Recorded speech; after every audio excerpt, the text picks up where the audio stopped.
Hello, I am the Hollow One, and today I have another scary story from the great Objective Tale. The story is titled My Wife Cheated on Me, so I hooked up with a succubus. His information will be in the description box below. Now let's get into the story. I downed a glass of straight whiskey in one gulp. The taste and smell burned like I was drinking fire. I ordered another. The bartender obliged and poured me more. I was gonna need as much as I could drink and as I could afford to get over this. My wife has been cheating on me with the neighbor Tom for years. She admitted to me. I came home after getting fired from my job, and just on top of it all, I found them together in our bed. She wore nothing but a lace strap bra.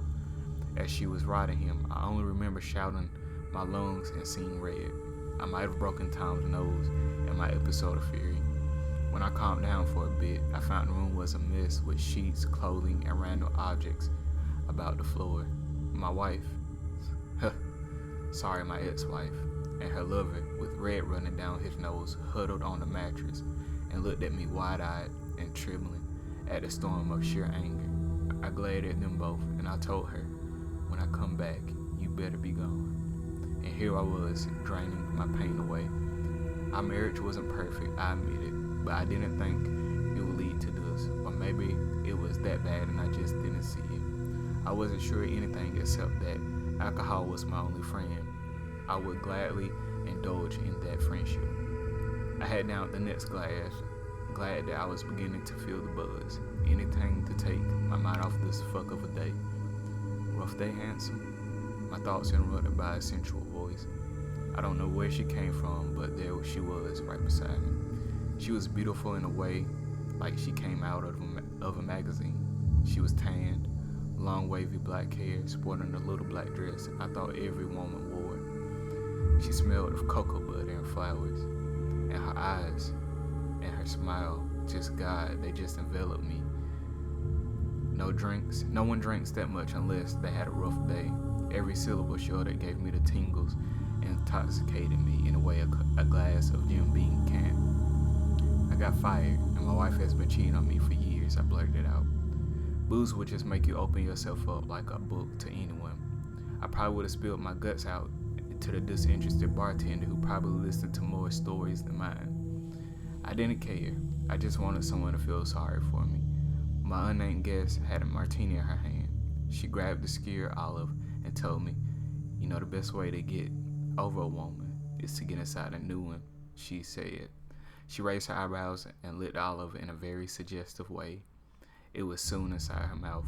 Before I knew it, we were in some dirty, unimpressive motel room, but I didn't mind. My ex had years of another man behind my back, and goddamn it was my turn. We were a sweaty mass of arms and legs as I mounted her at first. She felt cold inside, but the sex was mind-blowing.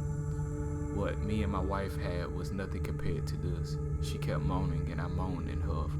In response, she begged me for more, and I gave her more. Then I felt tiny stabs on my cock, like tiny thorns digging into it. I yelled, "Ouch!" in my pain. She was trying to pull myself out. Then she grabbed my arms. The force she gripped my arms with was almost bone-crushing. "Hey, what are you doing?" I asked, and I screamed. The woman I was on top of not a minute ago was something else entirely. Her enticing eyes were placed with two black pits devoid of anything. Her smile split open to reveal her fangs. Her tan skin turned to ashen gray.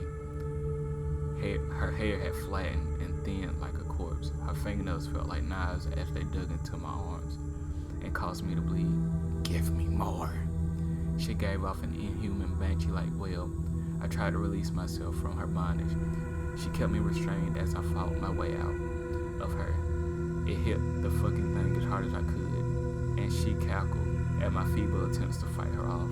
She stopped laughing when I slapped my fist down in her face. She yelled and flew off the bed and scurried the room.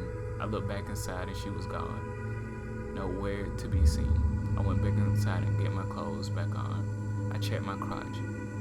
I still felt pain. My penis was covered in blisters and cuts. It was covered in some foul-smelling ooze. I washed myself off and dressed, then finally got the hell out of there.